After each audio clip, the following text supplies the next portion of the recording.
Il me semble, dit alors madame Emilia, que votre dispute est désormais trop longue et ennuyeuse. C'est pourquoi il serait bon de la remettre à un autre moment. Messire Federico commençait pourtant à répondre, mais madame Emilia l'interrompait toujours.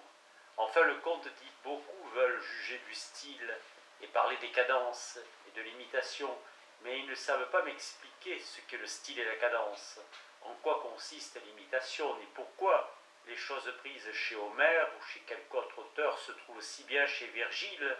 qu'elles semblent plutôt embellies qu'imitées. Cela vient peut-être de ce que je ne suis pas capable de le comprendre, mais parce que c'est une grande preuve que l'on sait quelque chose que de savoir l'enseigner. Je crains qu'eux-mêmes ne le comprennent guère, et qu'ils louent Virgile et Cicéron parce qu'ils les ont entendus louer par beaucoup d'autres, et non parce qu'ils connaissent la différence qui existe entre eux et les autres, et qui véritablement ne consiste pas dans l'observance de 2, 3 ou 10 mots utilisés d'une manière différente des autres. Chez Salluste, chez César, chez Varron et chez d'autres bons auteurs, on trouve certains termes employés autrement que ne fait Cicéron, et pourtant l'un et l'autre conviennent bien, parce que la bonté et la force d'une langue ne consistent pas dans une chose aussi frivole, comme le dit justement Démosthène à Eschine, qu'il attaquait en lui demandant à propos de certains termes dont il s'était servi et qui n'étaient pas attiques, si c'étaient là des monstres ou des prodiges. Démosthène en rit et lui répondit que le sort de la Grèce ne dépendait pas de cela. De la même façon, si un Toscan me reprochait d'avoir dit satisfatto plutôt que soddisfatto, onorevole che orevole, causa que cagione, et populo que popolo, et d'autres semblables choses, je ne m'en soucierai guère. Alors messire Federico se leva et dit « Écoutez, je vous prie ces quelques mots que je veux vous dire. Celui d'entre vous qui continuera pour l'instant à parler de ce sujet, répondit en riant madame Emilia, encourra ma disgrâce, car je veux que nous le remettions à un autre soir. Mais vous, comte, poursuivez votre propos sur le courtisan et montrez-nous si vous avez bonne mémoire, car je crois que ce ne sera pas un mince exploit que de savoir le renouer là où vous l'avez laissé. Madame, répondit le comte, il me semble que le fil est rompu. Néanmoins, si je ne me trompe, je crois que nous disions que la pestifère affectation donne toujours une très mauvaise grâce à toute chose, et que la simplicité et la désinvolture leur donnent au contraire une grâce extrême. Pour blâmer la première et faire l'éloge de la seconde, on pourrait avancer beaucoup d'autres choses, mais je veux en dire encore une, et pas davantage. Toutes femmes en général ont un grand désir d'être, et quand elles ne peuvent l'être, à tout le moins de paraître belles. Et pour cette raison, elles s'efforcent de suppléer par l'artifice là où la nature leur a manqué en quelque endroit. De là vient qu'elles s'apprêtent le visage avec tant de soin et parfois de peine. De là vient qu'elles s'arrachent les poils des sourcils et du front, et qu'elles usent de tous ces procédés et souffrent tous ces ennuis dont vous croyez, vous autres femmes, qu'ils sont cachés aux hommes, alors que pourtant ils les connaissent tous. À cet endroit, madame Constanza Frecoso se prit à rire et dit « Il serait beaucoup plus courtois de votre part de poursuivre votre discours et de dire d'où vient la grâce et de parler de la courtisanerie que de vouloir découvrir les défauts des femmes hors de propos. » Fort à propos, au contraire, répondit le comte, parce que vos défauts dont je parle vous enlèvent la grâce, car ils ne proviennent de rien d'autre que de l'affectation par laquelle vous donnez ouvertement à connaître à chacun le trop grand désir que vous avez d'être belle. Ne voyez-vous pas combien a plus de grâce une femme que si elle s'apprête le fait si rarement, et si peu que celui qui la regarde doute, et si elle est fardée ou non, qu'une autre tellement emplâtrée qu'elle semble porter un masque sur le visage, et qui n'ose pas rire de peur de le faire se craqueler, qui ne change jamais de couleur, sinon le matin quand elle s'habille, et demeure ensuite tout le reste du jour comme une statue de bois immobile, se laissant seulement voir à la clarté des torches, comme les marchands prudents qui montrent leurs étoffes dans un lieu obscur. Combien aussi plaît plus que toutes les autres une femme qui n'est pas laide et dont on sait manifestement qu'elle n'a rien mis sur son visage, bien qu'elle ne soit ni trop blanche ni trop vermeille,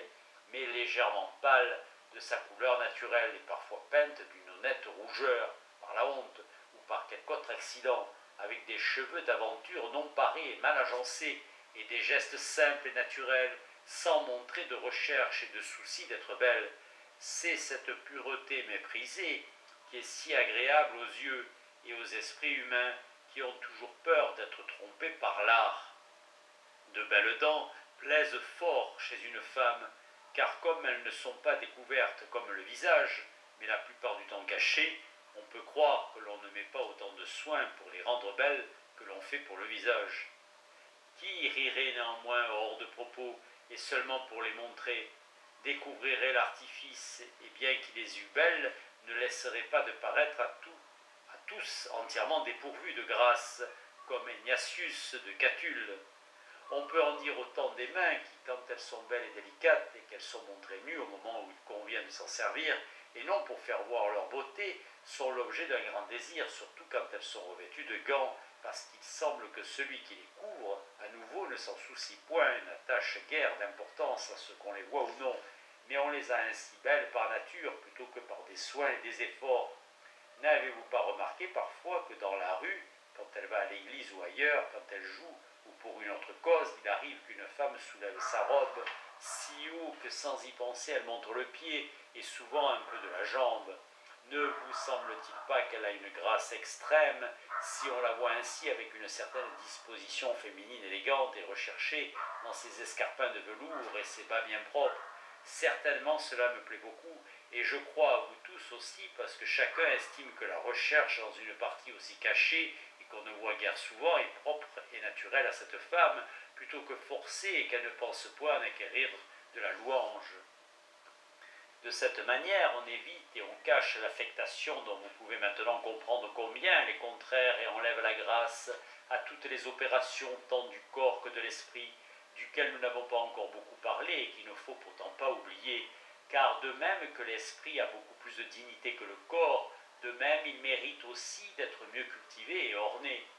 Et pour savoir comment cela doit se faire chez notre courtisan, en laissant de côté les préceptes de tant de savants philosophes qui écrivent sur cette matière, définissent les vertus de l'esprit et disputent subtilement sur leur dignité, nous dirons en peu de mots, sans perdre de vue notre propos, qu'il suffit qu'il soit, comme on dit, homme de bien et accompli, car cela comprend la prudence, la bonté, la force et la tempérance d'esprit, et toutes les autres qualités qui conviennent à un nom si honoré. Et j'estime que celui-là seul est un vrai philosophe moral qui veut être bon, et pour cela, il n'a pas besoin de beaucoup de préceptes autres que cette volonté.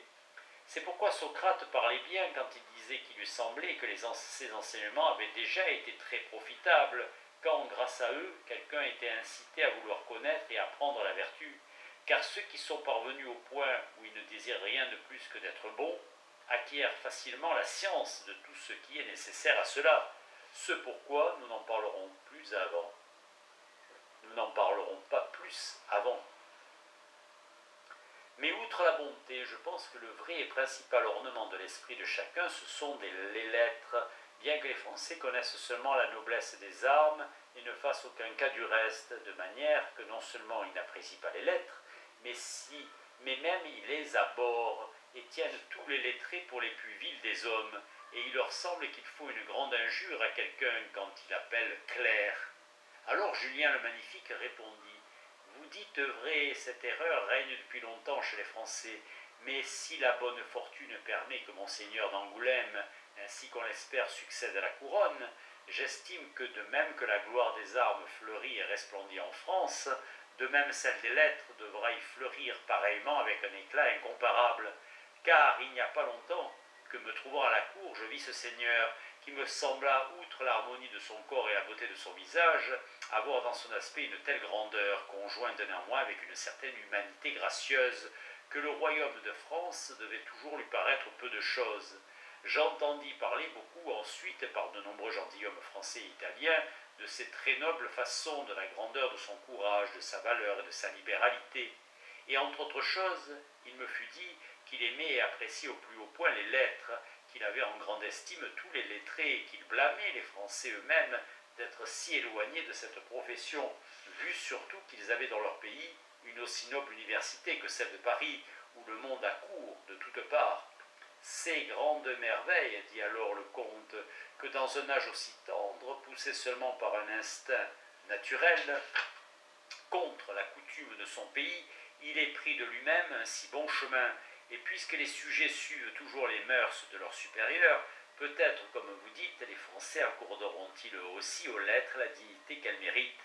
De cela, on pourra facilement les persuader s'ils veulent prêter l'oreille, car par nature, il n'y a rien de plus désirable ni de plus propre aux hommes que le savoir, et ce serait grande folie que de dire ou de croire que le savoir n'est pas toujours bon. Ce monseigneur d'Angoulême est le futur François Ier qui montera sur le trône de France en 1515. Et si je parlais avec eux ou avec d'autres qui fussent d'opinion contraire à la mienne, je m'efforcerais de leur montrer combien les lettres qui véritablement ont été octroyées par Dieu aux hommes par un don souverain sont utiles et nécessaires à notre vie et à notre dignité, et je ne manquerai pas d'exemples de tant d'excellents capitaines anciens qui tous ont conjoint l'ornement des lettres à la vertu des armes. Car, comme vous savez, Alexandre avait pour Homère tant de vénération qu'il gardait toujours son Iliade au chevet de son lit. Et il donna tous ses soirs non seulement à cette étude, mais aussi aux spéculations philosophiques sous la férule d'Aristote. Alcibiade développa les bonnes qualités qui étaient en lui, et les rendit plus grandes, par la connaissance des lettres et par les enseignements de Socrate. Les soins que César apporta à ses études sont attestés encore par les choses divinement écrites qu'il a laissées. On dit que Scipion l'Africain tenait toujours entre ses mains les livres de Xénophon, où sous le nom de Cyrus, il instruit un parfait roi.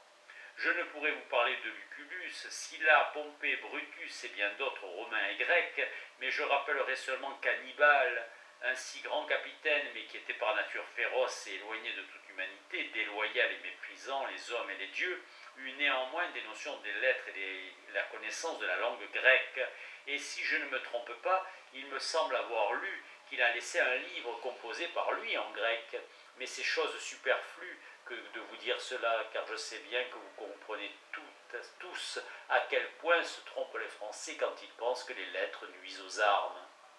Vous savez que dans les choses grandes et risquées de la guerre, le véritable aiguillon est la gloire, et celui qui s'y met pour le gain, ou pour toute autre chose, outre qui ne fait jamais rien qui vaille, ne mérite pas d'être appelé gentilhomme, mais un très vil marchand. Et que la vraie gloire soit celle qui est confiée pour être conservée au trésor sacré des lettres, chacun peut le comprendre, excepté ces malheureux qui ne l'ont jamais goûté. Quel esprit est si bas, si craintif et abject, que lisant les hauts faits et les prouesses de César, d'Alexandre, de Scipion, d'Hannibal et de tant d'autres, il ne s'enflamme d'un désir très ardent d'être semblable à eux, et ne préfère à cette vie caduque, qui ne dure que 2 jours, celle fameuse et pour ainsi dire perpétuelle, qui en dépit de la mort le fait vivre dans une renommée plus grande qu'auparavant. Mais celui qui ne goûte pas la douceur des lettres ne peut savoir non plus quelle est la grandeur de la gloire qu'elle conserve si longtemps, et il la mesure seulement par l'âge d'un homme ou de 2, parce que sa mémoire ne va pas plus loin. C'est pourquoi il ne peut estimer cette brève gloire autant qu'il le ferait de celle qui est presque perpétuelle, si par sa disgrâce il ne lui était pas interdit de la connaître. De manière que, ne l'estimant pas autant, il est raisonnable aussi de croire qu'il ne se met pas autant en danger pour l'acquérir que celui qui la connaît.